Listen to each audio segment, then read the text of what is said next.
the Evolution Security Podcast.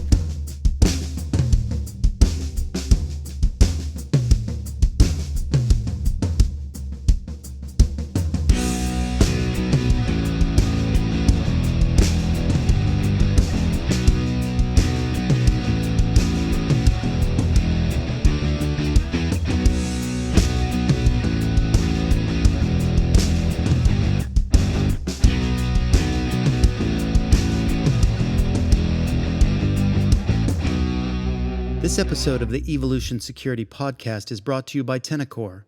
Tenacor is an American design, development, manufacturing, and training company building products that work. They are innovators that come from a law enforcement and training background with years of experience. They produce industry-leading quintessential gear and build their clientele into capable protectors. Please visit Tenacor.com and support their business as they support this community. Also like them on Facebook and follow on Instagram at Tenacor USA, Tenicor, Tenacor. Welcome to the Evolution Security Podcast, where we give you the knowledge and live training to protect yourself, your family, and your country. Find a class schedule and upcoming events on our website, evosec.org. That's www.evosec.org. Follow us on Instagram at EvoSecUSA. Find other episodes of our podcast on iTunes and Stitcher, where you can subscribe, review, and share with your friends. Hey everybody, welcome to the show. Brian here, along with Eric and Aaron again. How you guys doing? Awesome, doing great. Glad to be here. Yep, doing great. Hey, well, we got another really cool show because I love it when we have guests, especially guests that are high caliber, man. And this guy coming up is pretty cool. But before we get into that, let's start it off with a quote. And I think Eric's got something prepared here. Some people wonder all their lives if they made a difference. The Marines don't have that problem. Ronald Reagan. That's pretty awesome. Man, that is a man to quote, for one thing, in my book, and that's definitely, if you talk to Marine, they will agree with you on that as well, because they're out there making differences every day. Yeah, and it's obviously those in the audience that know me and my friends and colleagues here know it's near and dear to my heart because my son, Lance Corporal Davis, is a Marine, so. You know, I certainly get emotional thinking about that guy and definitely miss him. So, yeah, and that leads us to, you know, our guest in this show who is also Marine, which we're certainly going to hit on. But we cannot wait to do this interview with him. So I think let's go ahead and roll into it. Hey guys, thanks for being with us. We want to welcome Rich Brown to the show from the American Warrior Society. Hello, Rich. Hey guys, how are you? Good. Hey brother, doing good. Great to have you on. So, as I mentioned, Rich is with the American Warrior Society. Him and his partner Mike Seeklander have an awesome website and produce a podcast weekly, and they're doing some other stuff we'll talk about later. But you know, Rich, why don't you just kind of get us up to speed on how you came to the path that you're on? You've got some, you know, military history. You've got a lot of training history, and I think you've even got a bride that you might have been married to for a little while. Maybe you can share with us some of that information just to get us up to speed on who you are. Yes, I do. Yeah, I was born and raised in Knoxville, Tennessee, and then, well, I say raised, but in truth, my dad worked for a construction company, so we moved around quite a bit, and we moved from Knoxville to Georgia, where my dad worked on the Pabst Blue Ribbon plant for a year or so. And then we moved back up to Knoxville. Later, we moved to Memphis for 2 years, and then we moved back to Knoxville. And then we moved to Nashville, and then we moved back to Knoxville. And one of the few key things about that journey of bouncing all over the South was in Nashville, I met my future bride and in high school. And then, when we lived in Memphis, it's where I began my martial arts journey, kind of by necessity, but the journey's still a kind of a work in progress, if you will.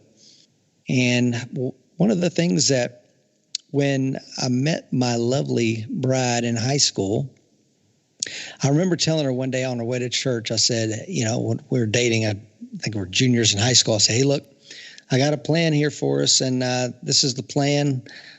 I love you. I want to get married, and I'm going to join the military. I'm going to be a military officer. We're going to go to Europe. I'm going to retire, and then I'm going to run for office in Tennessee. What do you think? And she's like, okay, yeah, sure. But I knew that the military was something I wanted to do based upon this amazing mentor that happened through my life, a guy by the name of Pete Kamadeka, and he was like a real-life superhero that I got to talk to. And this is a man that graduated at the top of his class in West Point, graduated at the top of his Harvard Law School. And the way that, I've always said Pete was a badass with a brain, and he really, truly was and is. And the way that he described the military life and the things that I saw him do and accomplish, I knew that's what I wanted. So a month out of high school, I got this 18-year-old bride, and we got 2 wedding rings that we spent about $30 on. And I'm like, man, she deserves more than what I have to offer or to my future children. So I bought this book, Planning Your Military Career. And I read it, and I really liked what the Marines were all about. So joined the Marines, and after 6 years and 3 deployments, one of them a combat deployment with Mr. Seeklander, and then 3 years as a combat instructor at the School of Infantry East, I decided that I'd had enough of the Marine Corps. I'd seen and done what I wanted to accomplish, and I was going to move on into civilian life and have a go at law enforcement. Well, I'd already had a little taste of, kind of eased into civilian life by being a bouncer for several years while still on active duty. And then when I got out and I needed a job to support my family before the sheriff's department would hire me, I had this one thing I could do. I could be a bouncer. And it was pretty good at that, so I got on with that. And then I went corrections, did that, was an SRT officer, was president of my corrections class, became a law enforcement officer, went on the road, and again was president of my class, honor graduate out of the police academy. And I thought, man, I'm going to be a cop forever. I was made to do this. And then I was absolutely miserable, and my wife suggested go back into the Marine Corps, and I did, and ultimately retired from it. So I say all that to get to your point, which is like, what is the big takeaways? After 23 years, what do you walk out with? And really, I kind of look at it like I said, probably, if I'm honest, it would be like 3 things. If I had to distill it down. Number one, it's all the intangible stuff, like the things that I needed for me to be a better husband, father, brother, warrior, stuff like pride of belonging to this elite fraternity, the courage, the poise, the self-confidence, self-direction, self-discipline, commitment. And of course, commitment isn't what people think it is. It's all in. And the second thing would probably be that I learned how to lead. And I really saw the fruits of that when I got out and was, in the leadership positions I was in corrections and law enforcement so early in my career. And then lastly, I would say that I learned how to learn and be an autodidactic person that is constantly learning. And as a byproduct, that I learned how to teach, or I think I did. And Mike and I use these lessons in our firearms instructor development program that we have been fortunate enough to teach all over the country. So that's probably about the 3 big things, man. Well, one thing is for certain, all 3 of us in this venture in Evolution Security cannot wait to get together to train with you guys, because I know we're going to get a lot out of your guys' wisdom, and we can't wait. So we're going to have to maybe set up hosting of you guys out here in the Pacific Northwest. I love it out there. We taught an FIDC course in Seattle probably a year or so ago to a Tacoma law enforcement in Seattle and the Port Police. They all came in, and it was a wonderful week out there, and we got rained on every day, and it was beautiful. How long ago was that, Rich? Probably a year and a half ago. Oh wow! So I could have obviously, was it LE only? Excuse me. It was, yeah. Yeah, so that would have counted me out, but maybe next time, no. So, hey, Aaron, you got a question for Rich? I sure do. Hey, Rich, thanks for coming on. Now, I just like to say that I'm holding my old AWS coin. I am member number 579, and Wow.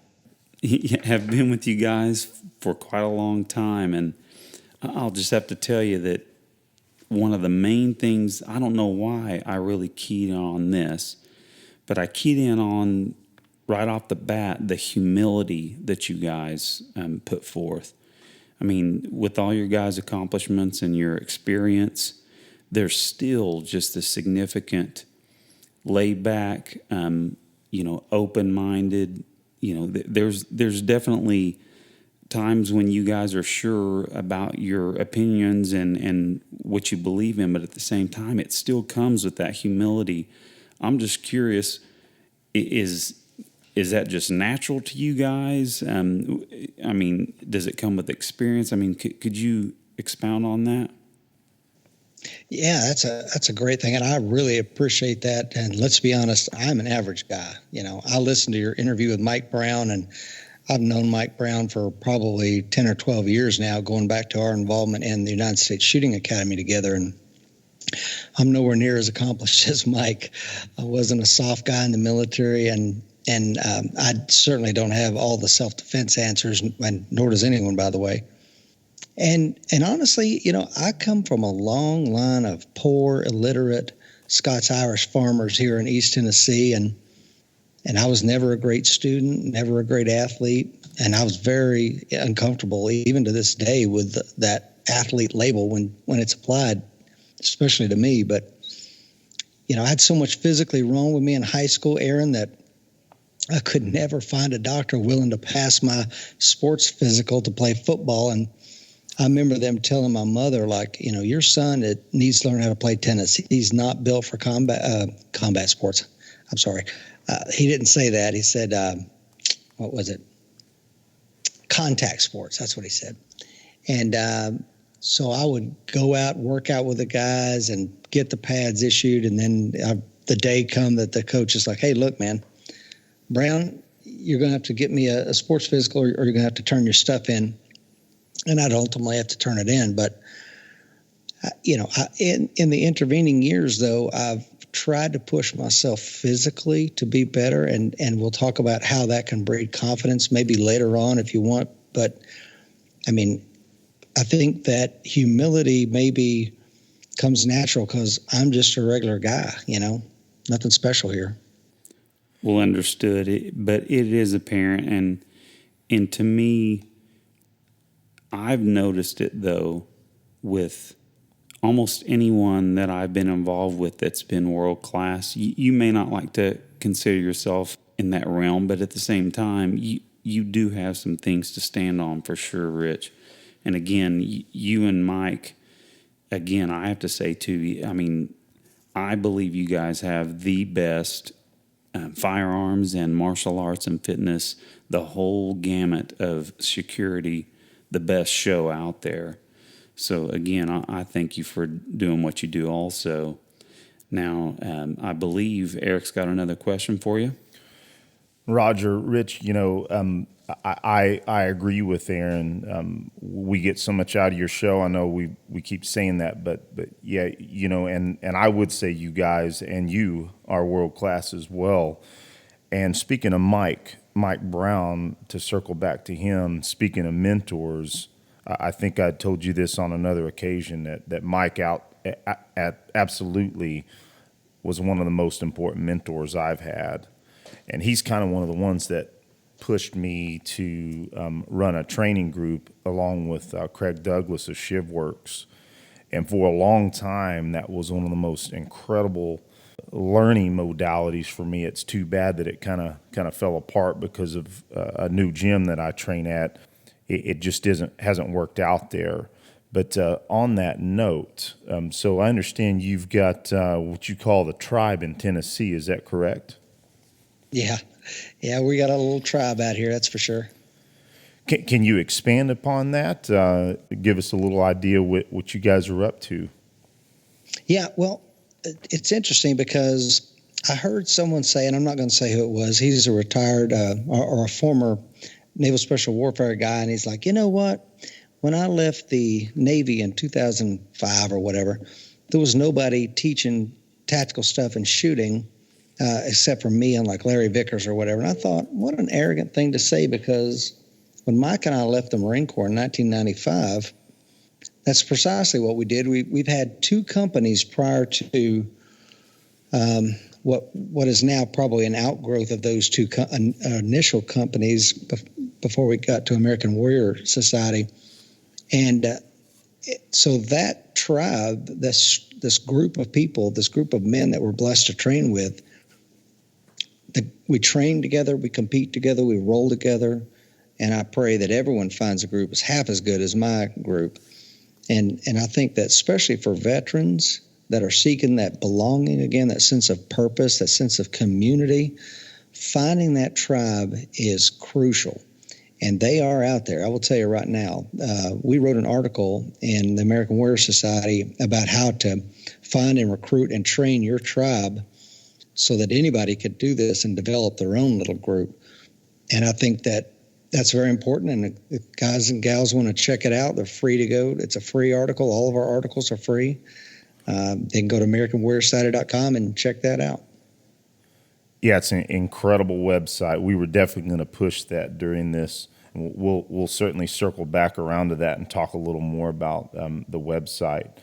And you know, I guess I would be remiss if I didn't say that this new venture with Brian here locally, and of course my brother and I have been in our own training group, I guess, from the beginning. But you know, what's birthing here with Brian and our new friends, his friends, along with everything that we've been doing in this new venture, it has really started a new training group. So, you know, I guess I should really be considering that. That is my new training group. So, well, Eric, maybe you could talk about our accountability that's usually at the end of the page and at the end of the show, and how that's helped all of us regarding that. Absolutely. Like Aaron mentioned, you know, our accountability piece that just kind of birthed out of our first or second show has caused all of us to double down in the amount of jiu-jitsu, the amount of workouts we're doing, the amount of shooting, you know, accountability to each other. You know, again, that is one of the best parts about this new venture. What's your thoughts on that as well, Rich? Well, I love that. When I heard that on your show, I was like, yep, I love it, because I don't know if you ever listened to the other show I was a part of, Across the Peak, but Justin was a MARSOC guy and did some contracting with a 3-letter agency overseas. At some point early in our evolution, we decided to add that as well, because I think there's so much value to, if you know, at the end of the week, man, I'm going to have to get on the microphone and tell our listeners this is what I did or did not do. And I have to, you know, be honest with myself and my brothers that I train with. I tell you what, that's powerful, don't you think? It really is, Rich. That's one of the things, like just like these guys have said, my training has probably tripled since I've got something to prove to them and something I got to show up each week and tell them what I did. So it really has made a huge difference in the amount of training that I'm willing to throw down and what I need to bring, you know, each week when we come and talk. So it's been amazing. So I'm kind of new to some of this stuff like jiu-jitsu, and I totally agree with what you're saying. I have been in some other, you know, there's some shooting groups that I've been in where you walk in and it is kind of like walking into a family that's willing to help you. And that's how it's been at the gym I'm at Jiu-Jitsu Dynamics here, where I'm training with Eric. So this is a pretty broad question, but I want to ask, because it's becoming something for me, because it was nothing before, but what does jiu-jitsu mean to you? Wow, that's an excellent question.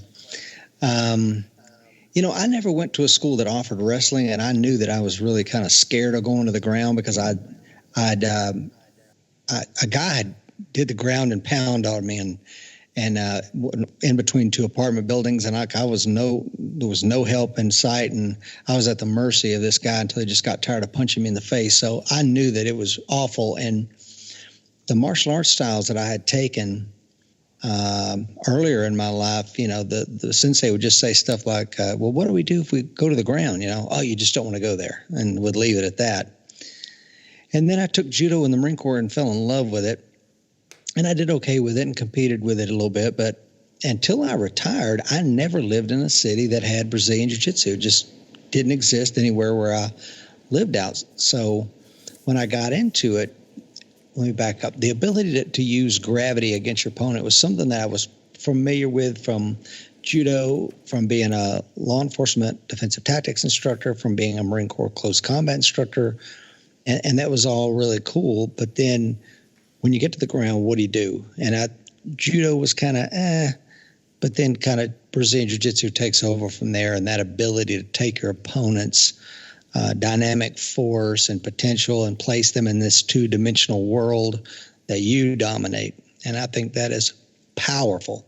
And the other thing really is the mental and physical endurance that BJJ teaches. It's absolutely incredible. And I'll be candid, I've probably mentioned it on the show at least once or twice. I've had some issues with anxiety. I don't know if it's PTSD. I don't know if it's age. I don't know what it is, but BJJ is really powerful for that, because when you got some 280-pound guy that's just crushing the life out of you, the ability to calm your brain, think through the problem, and solve it has been a tremendous help. What do you guys think? Well, Rich, the dealing with that kind of pressure, I think, is synonymous with life. And I've said this on our show before as well, that, when you are dealing with the pressure that you're talking about, somebody's got you in side control, you cannot get up, you cannot breathe. And when you do start relaxing and realize that you're going to survive and you get through it, man, does it increase your mindset. And when you're doing it over and over and over again at jiu-jitsu, you just cannot beat that as a mindset development. Wouldn't you agree? Oh, 100%. And I'm only 2 years into my jiu-jitsu journey, and I wish I had it. That's why I encourage my two sons, get in it while you're early and while you're young. You can have a whole lifetime of learning all the lessons that it has to teach you. I mean, I'm coming at it, as a 49-year-old man and just loving it. I'm like a kid again, but again, my body is not what it was when I was, half my age, Well, and I've been dealing with two major back injuries this year. So it's been a lot harder for me to train as much as my body will let me. But I'm really back on the mats again, so that's super important to me. So speaking of which, congratulations on your blue belt. Thank you. It's really wild, isn't it? Like you can be relatively accomplished in life, and then something like that comes along, and you're like, man, this little attainment, and I've got belts and all this other stuff, but something about getting that blue belt in Brazilian Jiu-Jitsu, man, was like climbing a mountain. Oh, absolutely, and definitely tracking. You've got a lot of accolades in multiple martial arts systems, and your shooting capabilities, and your fighting capabilities as a Marine. It is interesting how valuable that blue belt is to us that are on the journey in jiu-jitsu. And so I honestly think that segues into the next piece here, is that we, and I know you and Mike, we in the Evolution Security and all of our tribes, so to speak, really believe in the interdisciplinary approach to training. To the average person getting involved in self-defense, how important do you believe pressure testing your training through force on force and other modalities may be? Oh man, that's a great question. When we talk interdisciplinary, I mean, I think I know where you're going, and I'm going to kind of give you my 2 cents, and then you guys can circle back around if I missed it. and we'll talk about pressure testing as well, because that is the critical component. But interdisciplinary, a lot of times it's like, well, integrating the rifle, integrating the handgun, integrating the grappling, integrating the edge weapons. But it also, for me, it's also the driving ability, the medical training, the lock picking skills, the breaching, the climbing, all the other things that I think a lot of people, medical, if I didn't say that, fitness, nutrition, the whole 360-degree approach is incredibly important. And I think one of the challenges that is inherent in the interdisciplinary approach is, at least from what I've found in my journey, is the continuity of training. And for example, what do I mean by that? If I drop the rifle, my stance is such that I'm already in my pistol stance. If I lose my pistol, I'm in my fighting stance. If we add an edge weapon, I take one step forward with the rear leg, and guess what? I'm now in my edge weapon stance. So, or counter blade or whatever. So how do we find out if how to solve the continuity problem? You got to pressure test it, man. You got to, and the other thing is, I would say that when it comes to the idea of pressure testing, I'm not going to speak for Mike, but I think he would agree with me. It's the static, fluid, and dynamic model of training, wherein you take the student and you walk them through by the numbers, dry firing. I'm going to do 1, 2, 3. I'm going to give you the appropriate correction until you achieve some level of competence that I'm comfortable with. Then I'm going to let you do it fluidly without any 1, 2, 3 is going to be removed, limited correction from me. I'm just going to stand back, let you solve your own problems. And then when I think you're ready, now we're going to do dynamic. And so it's not, and I think I'm going to come back to that. But I think a lot of people go, I want to go to the advanced training. I want to shoot people in the face with a sim gun, and I want to do all this fun stuff.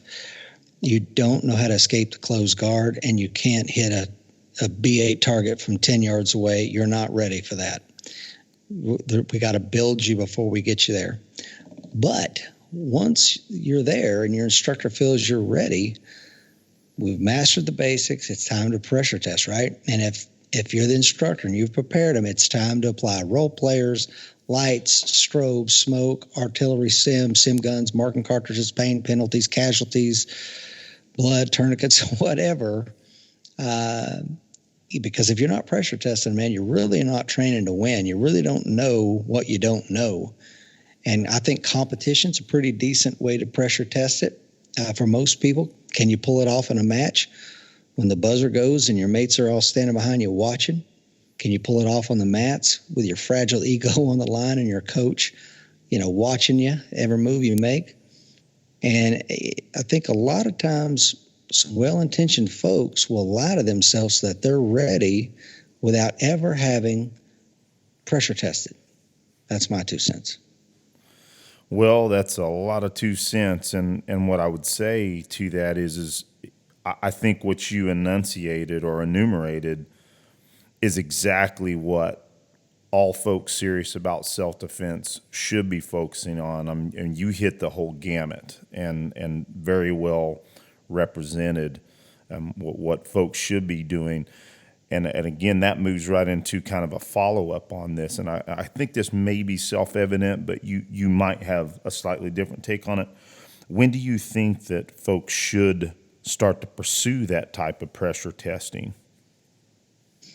As early as possible. I mean, as early as your coach or your trainer, your training partner, whenever they think you're ready. Now, I'm almost 50. Like I said, I've got a screw holding my right shoulder together from a injury from when I was in the Marines. I've had 3 knee surgeries. And after 23 years of running 20 to 60 miles a week, I've given myself AFib. So I got a heart condition. So, like I said, I have to modify things. And I had a visit with my cardiologist yesterday, and we talked about what I'm doing with my training. And I just came back from Montana and climbed the tallest mountain in the Gravelly Range, and I'm rolling 3 times a week with guys half my age for, hour and a half, 2 hours at a time. And he was happy, checked me over, and I'm ready to go back on the mats tomorrow morning, So, but you do have to modify things, and you do have to train within your limits. So that, and if you do that, I think that probably anybody can do it. And I literally mean anybody, from a 90-year-old grandmother to a 5-year-old. Once you've learned the basics, man, it's probably about that time to start, putting some pressure on you. It's what makes special teams special, is doing the basics better than anyone else under any conditions. It's not that they know tactics and techniques nobody else knows. They're just incredibly skilled in applying the basics whenever and wherever they want. I think we all completely agree with your take on it. And, I would also say that I believe, and I think my partners believe, that mindset is supposed to be, not supposed to be, I think it is the most important attribute in a defensive paradigm. But a lot of folks, and not to step on anybody's toes, it would seem that they are not really articulating how to develop mindset. Would you agree that this type of pressure testing, tougher training, dealing with the type of modalities that we just talked about is one of the best ways to develop mindset? Would you agree with that? I'm going to quote my dear friend Mike Brown, and I think he was quoting Craig Douglas when he said, mindset's not a verb. But we win, I think, from our confidence. But the question becomes, how do you get it? And we have to put ourselves into those uncomfortable positions and win, even if the definition of winning today is just, I didn't quit. And there's some good analogs to this. An elephant trainer breaks elephants forever by chaining one of the baby elephant's feet. And the little baby elephant, he struggles and struggles, and all the while he's learning that escape is impossible until finally one day he quits trying. He never tries again. In fact, that's why you can take a 7-ton adult male African elephant and tie his leg with a piece of 550 cord, and he's going to stay right there where he's staked to the ground, because he believes so powerfully that he can't escape that he will never try to move again and is broken. And conversely now, a military working dog, they do the opposite. They breed them to win. They teach that dog to gradually keep holding that bite, slowly and deliberately increasing the time and intensity, all the while rewarding the dog for ever how long he holds on, until eventually he's just a firm missile, man. He believes that he's invincible, and you know what? He is. And God help the guy that he gets a hold of. He's like a chainsaw on legs. So the answer is, if we pressure test it appropriately with an instructor that knows what they're doing, and we're allowed to fail, learn from those failures, succeed, and win, I think we gain the confidence in our training, in our capabilities, in our tools, in our abilities, in our instructor, and ourselves, that we can win. And I'm going to tell you real quick on that. So the Marine Corps sends me to this professional motorcycle riding school for a week. And I'm, my pedals are dragging around the corners, and it's a very unnerving, unsettling kind of thing, So I'm telling the instructor, I'm like, man, he's like, your times are off on that corner. Why are you not? And I said, well, you should be accelerating. I said, well, the pedal's dragging. He's like, oh, the pedal's dragging, man. That means you're having fun. I'm like, it does? He's like, oh, yeah, that's the best part of it. You're not going to fall. It just means you're out here on a beautiful day having fun on the track. I'm like, yeah, I'm having fun. That's right. So like I said, it goes, a good instructor can reframe and repackage these things so that they're not as fearful as perhaps they could or should be. And I'm reminded also of this is, like I said, I recently came back from Montana a week ago, and I was, like I said, climbing this big mountain, and on the way back down, I started getting spooked. I have a natural fear of heights that's paralyzing. And I'm looking down, and I'm seeing the little ants on the ground that are people, and I'm just, man. And I had to refocus my mind and say, hey, Brown, stay in your little 3-foot world. Everything in your 3-foot world is cool. Look, you got your hands on the rocks, you got your feet on the rocks. We're all good. And I can't worry about this other stuff. So I think a good instructor is critical into gaining the confidence you need to win, and that is mindset, man.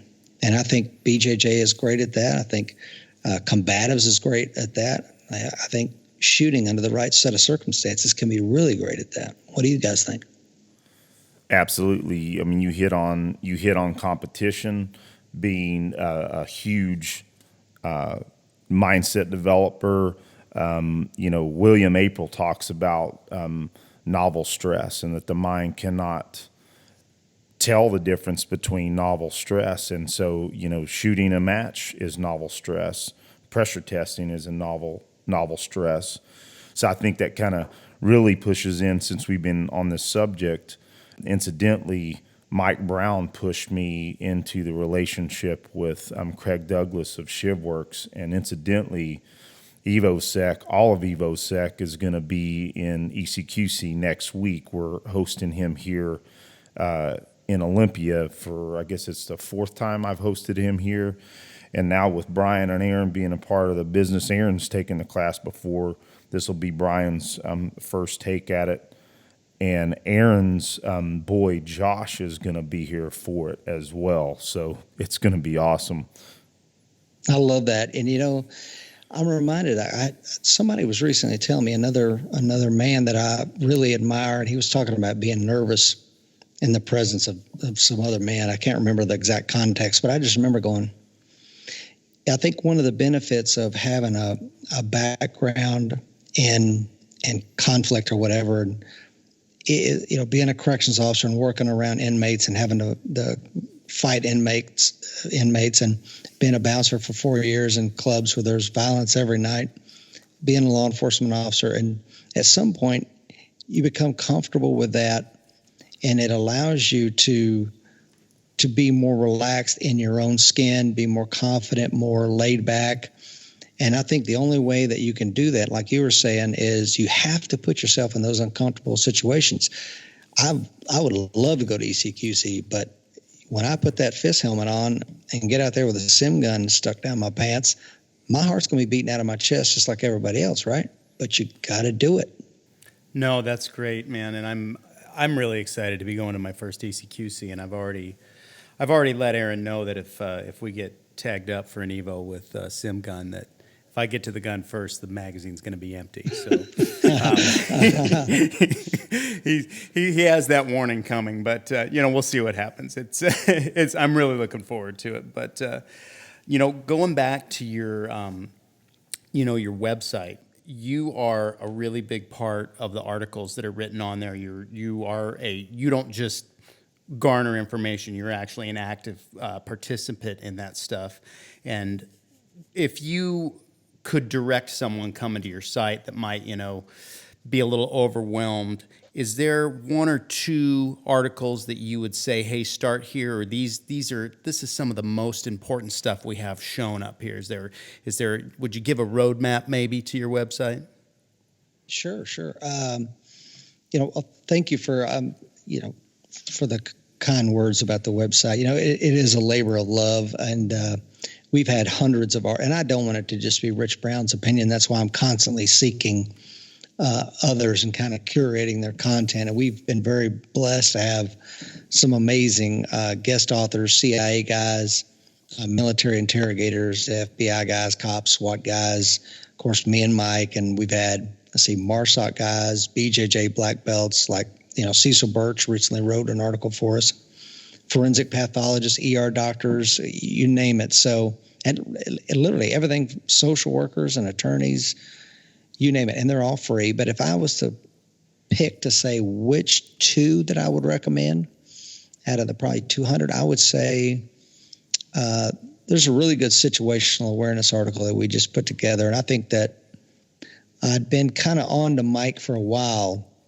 We need to do this, man. There is really nobody putting the meat on the bones. They just say situational awareness, and everybody nods like they know what they're talking about. But I don't think everybody really knows. When I start asking questions, that their thinking kind of fell apart. So we tried to break it down and distill it into something that everybody can understand. So I would encourage people to check that out. The second one would be my jiu-jitsu coach, Brazilian Jiu-Jitsu black belt, Cody Hudson, who's also a federal agent. And shout out to you, Cody. He's an amazing teacher, an amazing man, an amazing shooter as well. He did an article, and we actually did a video to accompany it, 5 Brazilian Jiu-Jitsu moves that everyone should know. And it was stuff that you would all know, the foot sweep, side control, closed guard, scissor sweep, knee on belly. If you know those 5 things and can pull them off most of the time, you're going to be successful against most people. So those are the 2 I would probably encourage people to check out first. Well, Rich, that's an awesome recommendation because you hit it on the awareness piece. Obviously, that's the most key, right? Awareness being what's going to keep us out of the situation altogether. And then if you are in that situation, having that grappling skills may be more important than those blaster skills. So, yeah, that's a great recommendation. Yeah, because, I traveled to Italy a few months ago for 2 weeks, and I'm getting ready to go back to the UK here in a couple months. And guess what, guys? You can't carry guns and most knives you can't carry. So, like in the UK, you can't even carry pepper spray. That'll put you in prison for 10 years. So what do you have? Well, you can have Brazilian Jiu-Jitsu. You can have situational awareness. So even in the most non-permissive environments, those 2 things work, right? Absolutely. And by the way, I meant to say as well is that I did hear those 2 episodes on AWS podcast. Really awesome stuff. I've been recommending it to everybody I get a chance to. So excellent stuff. Thank you, sir. So, Rich, we believe that knowledge is a crucial component to this path we're on. And, again, we appreciate that you consistently provide wisdom and information on the AW show. What are your thoughts on how important continuing education is for both adults and as martial artists? Just how we continue that path of growth. Man, another great question. I am currently learning Scots Gaelic. Before I got a college education, I was an autodidact. I read everything I could get my hands on. One of the most important books I read, speaking of adult learning, is How to Read a Book by Mortimer J. Adler. And it's written like in the 1920s, but it's a very approachable book. I think he was a professor at Columbia, and I think all he had was a high school education, but he was just that learned. And it was one of these things where you can take a human being and throughout their entire life, they can distill everything they learned, all the knowledge they acquired into, say, 400 or 500 pages. I can read that in 20 hours and gain a lifetime of wisdom. So I think we should always be learning. We should always have a pile of books by our bed. We should always have an audio book on our thing. I carry my gym bag everywhere I go with my jiu-jitsu gi. I've got my training knives and SIRT pistols and stuff like that I carry with me everywhere I go, just in case I can get a little bit of training in. However, there's some people that think they've got it all mastered.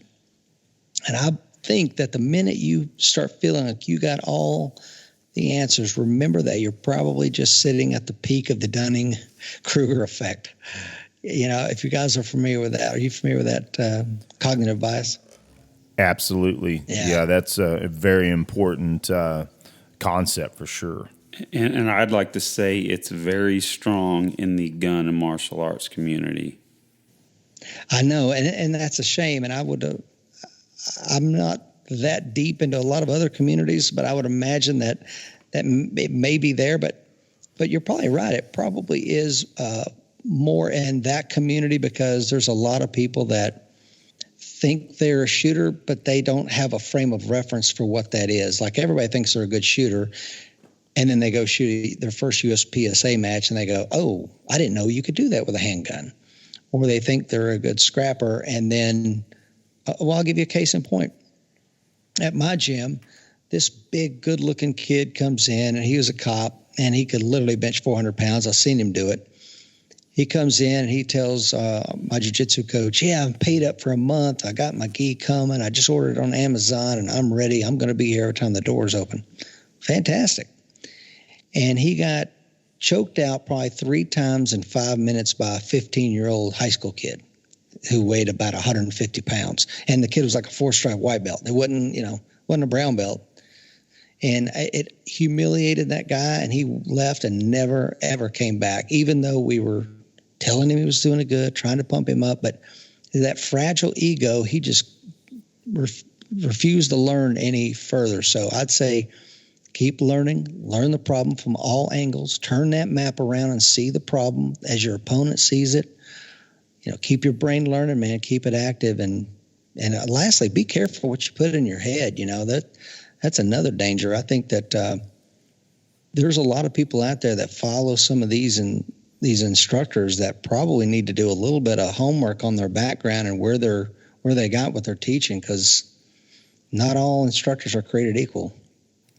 Not at all. Not at all. And it really does just kind of take a little bit of thought and digging in. And if you're willing to listen to some people around you, you can usually key in on people that are themselves keyed in.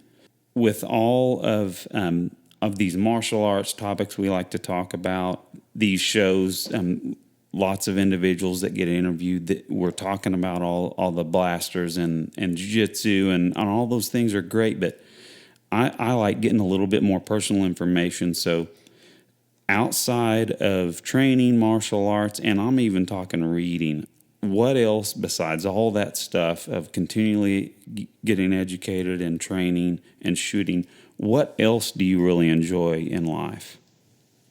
Oh, man. Well, let me say this up front, and most people that know me know that I feel this way. All this combative stuff is eating my veggies to me, and I hate vegetables. I don't do it because I love it or I'm passionate about it. I do it because of my first love, and that's my family, period. My wife that I've been with for 31 years, married to for 31 years, my children, my faith are my greatest strengths. They drive me to train hard.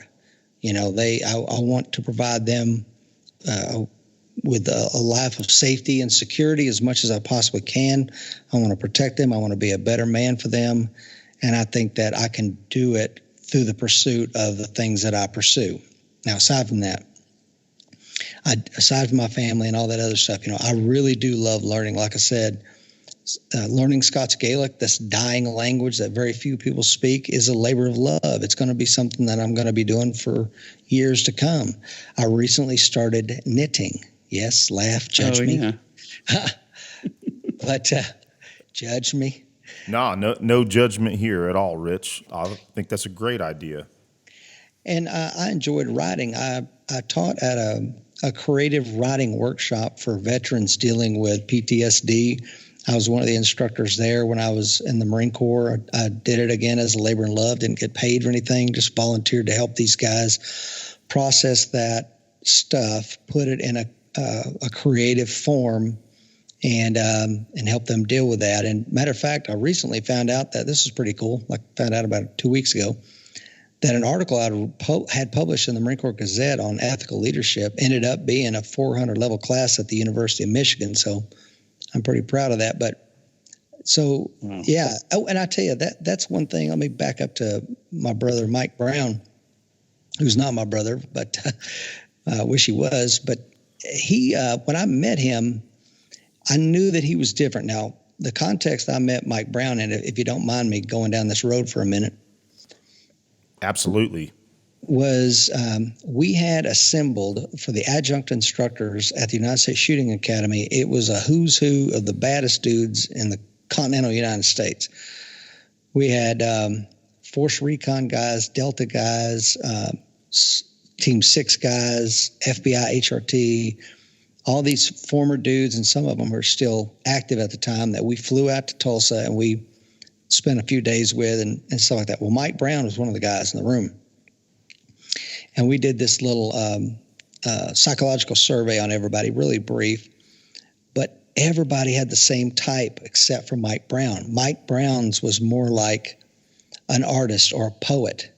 And I was just so intrigued. I mean, and then I found out he went to Cornell, and he was this intellectual as well as this, combatives god. And I was like, man, I could talk to Mike and learn from him all day long. But I gravitate to those people that have a love for learning and imparting that knowledge on others and making people better.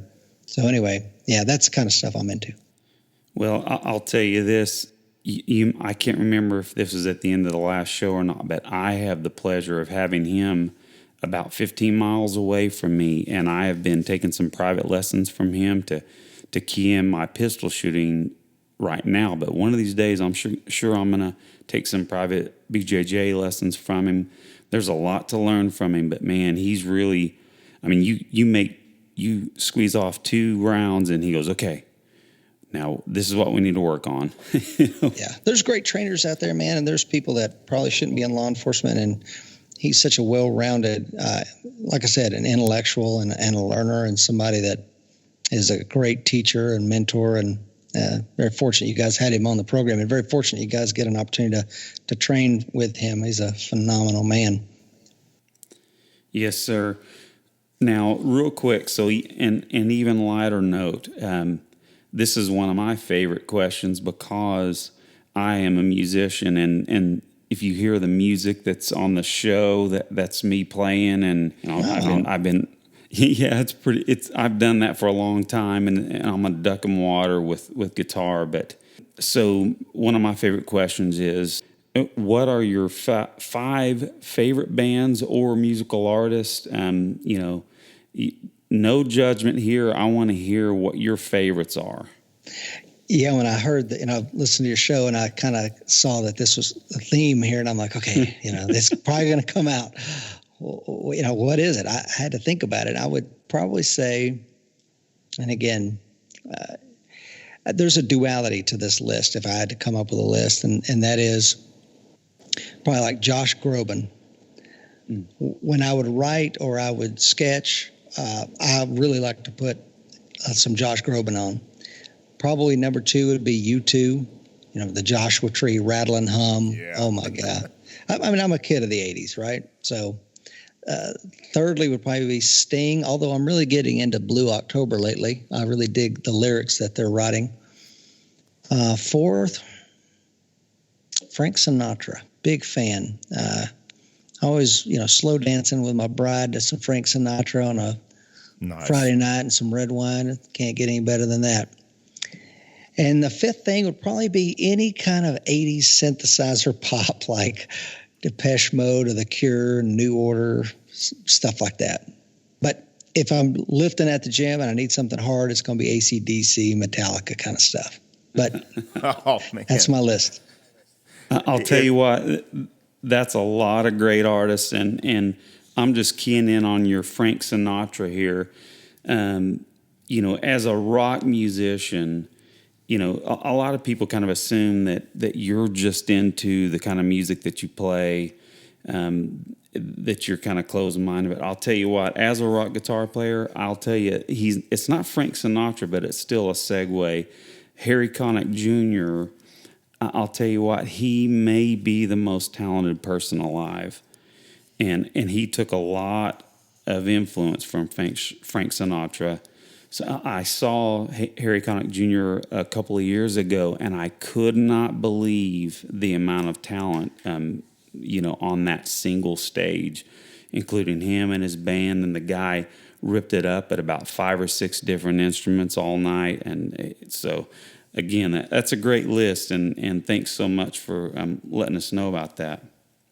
Yeah, and I just thought Stevie Ray Vaughan, man, blues or jazz, count me in. But yeah, it's pretty eclectic, man. Just probably like most people, I would imagine.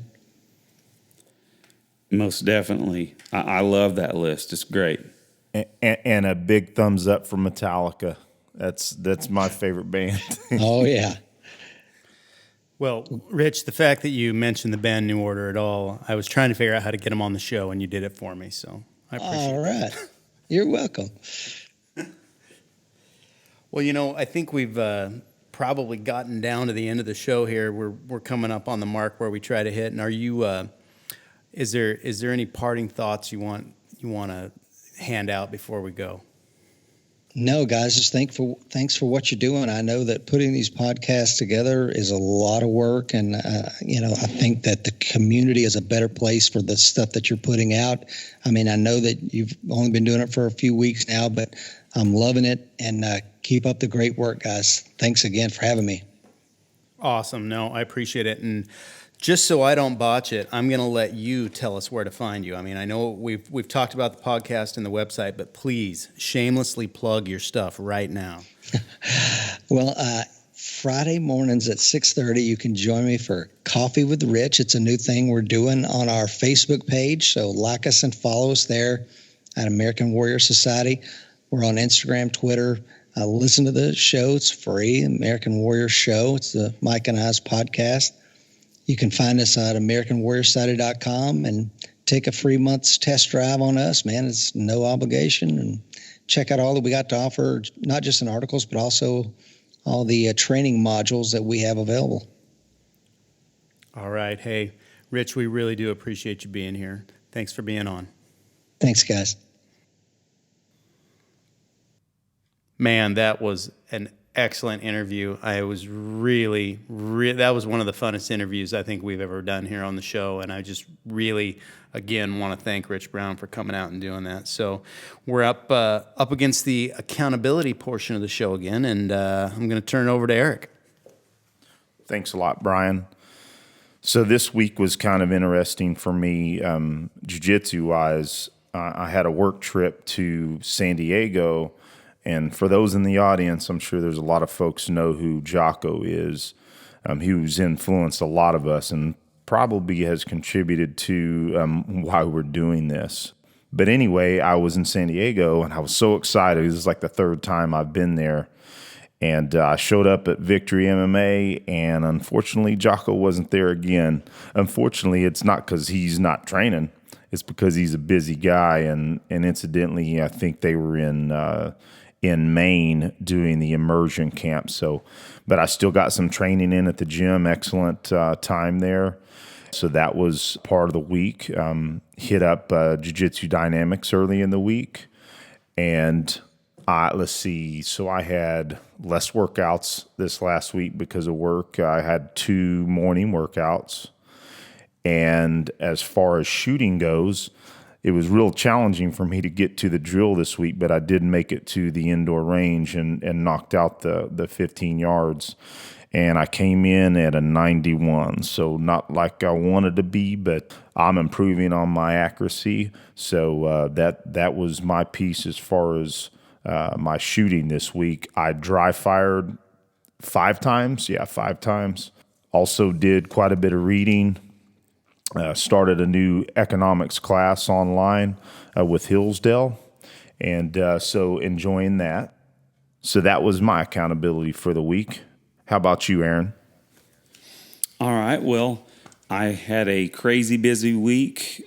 You guys may not be aware of this, guys, but this is my gig season that's starting up. I play a lot of gigs for a couple of universities and high school pep bands, and so those things kicked off. I had 4 gigs last weekend, so it was pretty cram-packed and did a lot of work on music, getting prepared for those, but of course I made sure I got my accountability for everything else I'm supposed to do here. I've definitely been running through my affirmation statement for my master class certification. Eric, you know what we're talking about here. I have been saying that about 5 times a day. I'm wanting to increase that. I need to go ahead and print some copies like Mike Brown told me to do, but I have failed to do that. There's some accountability right there. But I have definitely been setting some alarms to remind myself to read it on my phone, which I typed it into also. Now, dry firing, of course, I've kept up doing it every day. Now, one of the things that I've added is that each time I dress in the morning, I'll finish doing my shower and all that stuff and put on my clothes for the day and put on my holster that I'm going to run appendix-wise for the day, and I will put my blue gun in the holster, and I will do at least 10 or so reps practicing my draw before I head out the door. I think that's been really helpful. And then, of course, when I'm doing my regular dry fires, I've been really increasing my focus on my reps, just really focusing on that front sight, just really focusing on that reset of the trigger. I think I'm seeing some improvement there. Now, I only got to 1 jiu-jitsu session last week because of how busy I was, but I ramped up to 3 cardio sessions last week, and I'm going to keep doing that because, as you guys know, we have ECQC coming up. And again, if there's anything we can probably recommend to someone that hasn't taken a course like that, it is to get your conditioning up. Am I right? Oh, man. I'm nervous already. Yeah, with these injuries, haven't been able to train as hard. I definitely got concern on the mind, but you know what? I've made it through that class in worse shape, so should be good. So for my drill accountability, I did the 15-yard B8. Now, I like to do 3 iterations of that off the bat and do an average. And so I had my first score was an 89, second was an 86, 3 was an 82. Now, I think, again, I mentioned last time that I'm starting to deal with my eyesight a little bit, so I went ahead and changed my sights. I went ahead and threw on some Proctor Y-Notch fiber optic sights, so I'm trying those out. I think those might be able to dial me in a little bit tighter because they are definitely a thinner and shorter front post with the fiber optic, and then the rear notch is 0.10 inches where the front sight is 0.117, so you're getting a lot of tightening up. Even though you've got some light on either side of the front sight, it's still really tight, so I'm looking forward to seeing how that helps me out. But I can say that's it for accountability for me this week, guys. Hey, thanks, Aaron, for sharing that. And you guys, you know, even though we talk about this each week and we may point out where we've fallen short, we're still putting the work in, and that's definitely what I want to make sure everybody remembers. And don't get discouraged if you miss part of your path. One of my training partners is really beating herself up for being off of her program for the last couple of weeks, and I'm like, well, you know how to fix it. Get back in the gym, and that's it. So this past week for me was also a little challenging. I still got 2 of my early morning CrossFits in and 2 times to jiu-jitsu. I only got 1 weightlifting session in, and that's I usually try to get 2 or 3 of those in. And one of those days I was walking in. I actually had my barbell out. I'd done a couple practice lifts. I lift during the day. I was in the middle of work. I got a phone call. It was a little upsetting. Things weren't going the way they were supposed to. I had to deal with something immediately, and I dealt with it, and I made the hard decision not to lift that day because my head was not right. And that's something that, you know, we need to realize too, is there are times when you aren't in the right space, even if you have the time to do the training you're attempting to do. So for me, I either need to change that time, or I need to make sure that I'm not disturbed when I'm doing that, because it was frustrating for me to miss the session and to have my head in that space at all. Did an outing again. You know, I'm going to try to share those when I go. Went up to Hurricane Ridge, and even though it was not intense by any means, did a couple miles of trails up there. So a little bit of cardio, got my heart rate up anyway, and got to see some amazing views, which is again just adding to, I think it's important to enrich yourself that way too. But moving on to the drill accountability, I did shoot the 15-yard, and I also did 3, and I'll rub it in and then call myself out. I did shoot a 98, 92, 98. really happy with that. Man, killing it. I also have a fiber optic front sight. But I'm gonna tattle on myself. I shoot an STI 3 gun in competition, and that's what I've been shooting all these drills with. Boo. So it is a 9mm 1911 double stack that handles flawlessly. I love that gun. I am gonna start shooting more drills with a carry gun. So I am gonna start shooting a Glock 17 or 19 for more of these drills, because that will be a little fairer, you know, and I'm comparing myself to you guys. It's real easy to say, look what I did. And, you know, anyway, so. Yeah, Brian's driving I guess a Centenario Lamborghini there, and we've got our F-150 Glocks. But again, the most popular truck in America. That's true. That's true. No, that's good. Now that's some accountability right there, Brian. Yeah, no, it's good. It's good. So anyway, always good to have that. But if I can add to that, I'm going to chime in on this. Bro, you're still bringing it regardless of the pistol you're shooting, so you're doing awesome. So I just wanted to add that in. yeah, no, and it is. You got to get out there and do it. Yeah, joking aside, man, you're running the pistol, man. Yep. And it is, I when I first time I picked up a 1911, I couldn't shoot it with a darn, man. My groups were huge. I was dropping shots, and it took time to learn how to shoot that gun. So it is definitely time on the trigger, and that's what's important. So speaking of time on the trigger, we're going to go into our drill. We just talked about how we shot. So this is the test. So this is where we've been going with this B8 Bull. So again, we're on the B8 Bull. Last week we were at 15 yards to try to tighten up some of that accuracy stuff by spreading it out a little, spreading the distance. So we're going to go back to 10 yards this week. So we're actually going to come back up on the target, and we're going to do 10 shots at 10 yards in 10 seconds. And again, we're going for score, and we still, the baseline that we're talking about has been 50. We like to push that to 70 minimum, but I really think anybody that is doing this can exceed that. And there's extra credit on this one this week. So the bonus would be to do it from draw instead of low ready, because we've been doing this from low ready so far. And the double bonus would be to do it from cover, so to actually draw from concealment. So, if you got a shot timer or you just got a buddy yelling go, start from that draw position. But, nothing wrong with starting out at that low ready just to see how it goes. And you might be surprised if you practice this stuff, how much better you can get.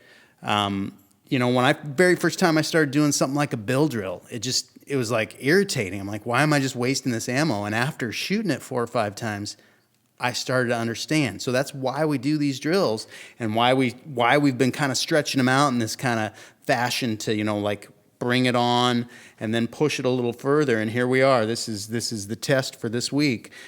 10 shots, 10 yards, 10 seconds. So, see what you guys can do, and post your stuff. Let us know. Hit us on social media, and show us your targets. We'll post some of ours up. So, really good show this week, man. Super happy to have had the Rich Brown as a guest, and always awesome to be here with you and Eric and Aaron. Man, you guys have been great. So I think we're about to wrap it up. What do you think, guys? Good to go here. Good to go here, too. As always, a lot of fun talking to you guys. Have a good one. Right on. All right. See you next time.